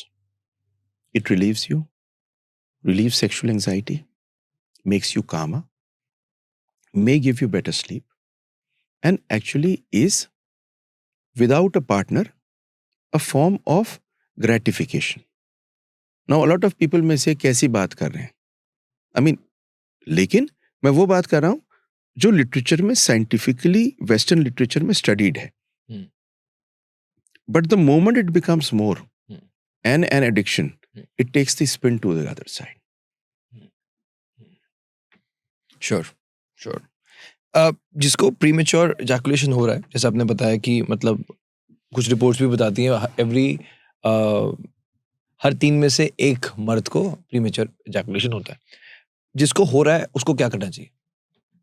सबसे पहले तो घबराना नहीं चाहिए, tension में नहीं आना चाहिए, रोना नहीं चाहिए, अपने को कम मर्द नहीं समझना सिर्फ चाहिए। ये परफॉर्मेंस ही होता है और भी कोई वजह है? नहीं, बहुत सारी वजह। और कोई मेजर वजह?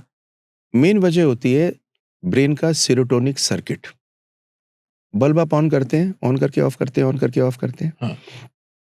इसी तरह से ब्रेन का जो सर्किट होता है, वो ब्रेन का सर्किट वायर्ड ऐसा होता है कि वो इजैकुलेट आदमी जल्दी करता है। इसको बोलते हैं ऑर्गेनिक पी।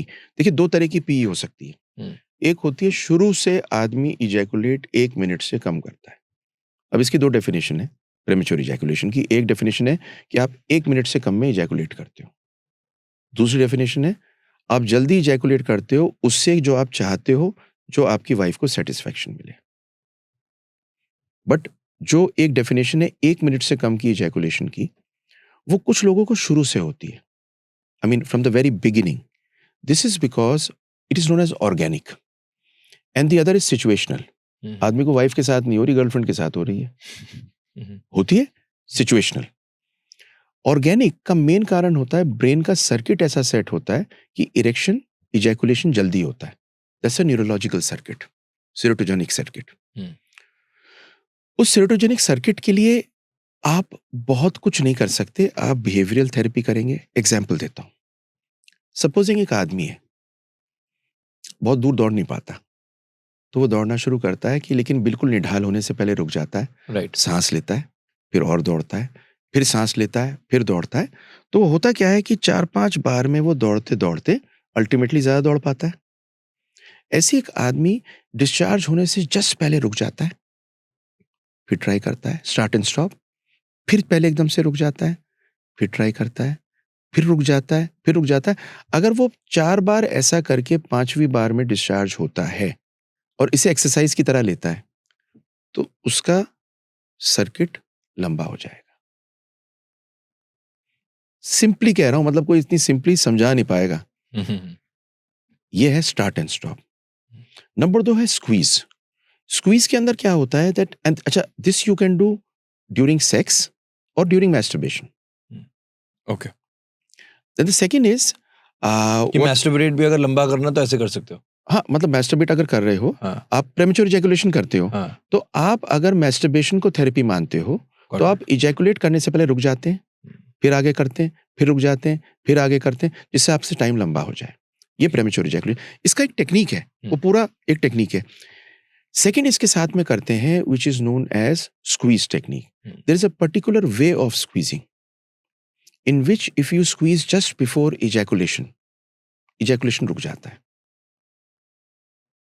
ऐसे नहीं कि इजैकुलेशन रुक गया आपका बाहर आने से, इजैकुलेशन का सर्किट रुक जाता है। सो आप स्क्वीज कर लेते हैं या आपका पार्टनर स्क्वीज कर लेता है at that time, but it needs practice because if you have hit the time when you have to ejaculate, no squeezing will help. So these are two techniques which you use. The third technique which you use with this is Kegels exercise. बहुत common है, सबको मालूम होती है। चौथी होती है breathing. देखिए, एंजाइटी को कम करने के लिए सबसे अच्छी चीज है प्राणायाम। जब आप ब्रीथ करते हैं, रोकते हैं, छोड़ते हैं, आपका कॉर्टिसोल डाउन जाता है। जब ये डाउन जाता है, 7 मिनट में स्क्वीज किया होता है, प्रेमेच्योर इजैकुलेशन में फायदा होता है। दो चीजें और होती हैं। हाइपर सेंसिटिविटी होती है कुछ आदमियों को पेनिस के ऊपर, उसमें you can use local anaesthetic. कुछ कॉन्डोम्स आते हैं, वो कॉन्डोम्स के अंदर लोकल एनेस्थेटिक लगा होता है, थोड़ा मोटा कॉन्डोम होता है, सेंसिटिविटी कम होती है, आप लास्ट लॉन्ग करते हो, या आप लोकल एनेस्थेटिक्स यूज कर सकते हो उसके अंदर। उसके अलावा कुछ मेडिसिन होती हैं, पर उन मेडिसिन के साइड इफेक्ट्स होते हैं जो ब्रेन पे काम करके सेरोटोनिक सर्किट को लंबा कर सकते हैं। यह है प्रेमेच्योर इजैकुलेशन की story. Okay, right. But premature ejaculation is treatable in a lot of patients. मेहनत करनी पड़ती है, 1/3 को प्रॉब्लम है। प्रेमेच्योर इजैकुलेशन से ज्यादा साइकोलॉजिकल प्रॉब्लम हो जाती है। आपको एग्जांपल देता हूं। एक मेरा पेशेंट जिसको प्रेमेच्योर इजैकुलेशन थी और एज़ोस्पर्मिया साथ में निकल आया, उसकी wife very nice lady. Let me tell you, I have yet to find a more understanding lady because they came to the clinic. ये आदमी मेरे पास में आके पता है क्या कहता है, डॉक्टर साहब आपको क्या मालूम, जब से एज़ोस्पर्मिया और प्रेमेच्योर इजैकुलेशन वाली कहानी हुई है, टाइम पे चाय भी नहीं पिलाती। तो वो चाय जो बेचारी थोड़ी देर से ला रही थी, उसको इसने यहाँ से लिंक कर दिया, उसका कोई लेन देन नहीं था। कुछ लेन देन नहीं। हाँ, तो आदमी की जो अपनी सेल्फ Got it. एस्टीम को तोड़ता है आदमी राइट। और उसको ब्लेम करता है दूसरे को, इंटीमेसी चली जाती है। 1 मिनट से, जैसे आपने बताया कि जो प्रीमेच्योर इजैकुलेशन है 1 मिनट से कम होती है, तो ये एक प्रॉब्लम है। सही समय क्या होता है? What is the right time ejaculation का? देखिए, प्रेमेच्योर इजैकुलेशन की जो डेफिनेशन है, हाँ, वो डेफिनेशन 1 मिनट है। ये 1 मिनट से पहले हो गया तो हाँ, जल्दी हो गया। मतलब जल्दी प्रेमेच्योर इजैकुलेशन है, ठीक है। Right? Normal ejaculatory time of any man would normally B 3 to 5 minutes. 3 to 5। Okay. वो आप ये सोचो कि हिंदुस्तान के अंदर वो एक तो फिल्में देख लेते हैं लोग, सच में हाँ हाँ, राइट। आधे घंटे की फिल्म देखते हैं, जी जी। अनएडिटेड लिखा होता है या क्या होता है। अब वो ऐसा ना, सुपरमैन की फिल्म नहीं होती। अब सुपरमैन में आदमी उड़ता हुआ मून तक में मुक्का मार देता है, तो उसी तरह की ये कहानियां हैं। ये तो रुक रुक के एडिट कर करके ये मूवीज Right. बनाई जाती हैं। तो ये जो वाइग्रा वगैरह होता है, ये क्या इस टाइम को बढ़ाता है? ये कैसे करता है? वाइग्रा इरेक्शन को बढ़ाता है। अच्छा, इसका उससे कुछ लेन देन? वाइग्रा का प्रेमेच्योर इजैकुलेशन से कोई वास्ता नहीं है, ओके, ईडी से? ईडी से वास्ता है। ओके। अब वाइग्रा की कहानी, हम्म। वाइग्रा एक ड्रग है जो उसको लेनी है जिस आदमी को इरेक्टाइल डिसफंक्शन है, अंडर डॉक्टर सुपरविजन। ये कायदे की चीज है। ठीक है। अब हुआ क्या है, वाइग्रा ऐसी ओवर द काउंटर मिलती है। तो मैं तो एक पान वाले से कह रहा था, मैंने कहा एक काम कर, अपने पान के अंदर तो ये वाइग्रा डालनी शुरू कर दे, रोज शाम को लाइन लगी होगी कि इसका पान खाने के बाद में गजब मच जाता है। इन द सेंस, मतलब मैं मजाक में कह रहा हूँ, in the sense Viagra unfortunately is available today at every chemist and people use it like a recreational drug. That's the problem which is coming up. A patient came to me, you know what he said? Viagra की normal doses 50 milligram होती है। कहते doctor साहब 300 milligram खाने के बाद भी काम नहीं होता, 300 मिलीग्राम्स। मैंने कहा क्यों शुरू की थी? बोला जी सोचा था सेक्स बेहतर होगा, 6 साल से खा रहा हूं, अब 300 के बाद भी कुछ नहीं होता। अब मैं आज आपसे कह क्यों रहा हूं? Because I honestly am concerned about this. 100%। And I honestly feel this has to stop. Sir, but ये हुआ क्यों नहीं उसका? 300 ml वाली बात क्या? नहीं, 300 मिलीग्राम मैंने बताया ना, आपने 50 मिलीग्राम खाई नहीं काम हुआ, 100 मिलीग्राम खाई नहीं काम हुआ, वो क्या हुआ, बढ़ता चला गया ना। हाँ। आज 300 मिलीग्राम तक खा रहा है वो। हाँ। तो आपको ये तो वाइग्रा काम नहीं कर रहा फिर? अब काम नहीं कर रहा ना, उसे रिक्रिएशन की तरह लेना ही नहीं चाहिए था। अच्छा, उसने हर एक एपिसोड को वो बना दिया। उसने शुरू में वो बोला जी मैं बिल्कुल ठीक ठाक था। हाँ। मैंने शुरू में बेटर सेक्स के लिए वाइग्रा खानी शुरू की, ठीक है। खाता चला गया और आज 300 मिलीग्राम से भी नहीं हो रहा। मतलब कहीं ना कहीं इरेक्टाइल डिसफंक्शन सेट इन तो है ना उसमें अब। But why take it if you are normal? अच्छा, बेटर से आप, अच्छा okay, so you are saying कि व्हाट यू रिकमेंडिंग इज कि अगर कोई प्रॉब्लम नहीं है, there is nothing called as better sex, अगर किसी को ईडी की इशू है तो जाकर वो वाइग्रा जैसी चीजों को हाँ करे। हाँ, वैसे ना खाए, मेरा मतलब ऐसे नहीं कि मजे आ जाए, ऐसा नहीं कि मजे आ जाएंगे, तभी तो मैं पान वाले की बात कर रहा हूँ आपसे। Got it. सर, हमने स्पर्म की इतनी बात करी, मैं एक रिपोर्ट पढ़ रहा था जिसमें स्पर्म कंसंट्रेशन की बात आई थी कि sperm concentration has declined bye 50% in 40 years. और बहुत सी यूट्यूब की वीडियोस में मैंने देखा वीर्य को गाढ़ा करने का घरेलू उपाय। ये क्या है? ये नहीं, आपको मैं बताता हूँ, अगर आपको कोई भी वीडियो वायरल करनी हो, हाँ। रात को एक चीज खा ले और कल वीर्य बिल्कुल चमचमाता हुआ, दमदमाता हुआ, बिल्कुल तड़पते हुए स्पर्म दौड़ते हुए आएंगे। हाँ। है ना? चांदनी रात को अगर आप चटनी खाएंगे चांद की तरफ देखते हुए तो बच्चा शर्तिया पैदा होगा जी। ऐसी वीडियो को क्लिक बहुत तेज मिलता है। इस चक्कर में ये बहुत सारी चीजें अननेसेसरी मिलती हैं। गाढ़ा सीमन, तगड़ा सीमन, शुक्राणु जो दौड़ता हुआ अंडे को पकड़ ले। मतलब मैं बता, मुझे इससे क्या याद आया, मैं आपको बताता हूँ।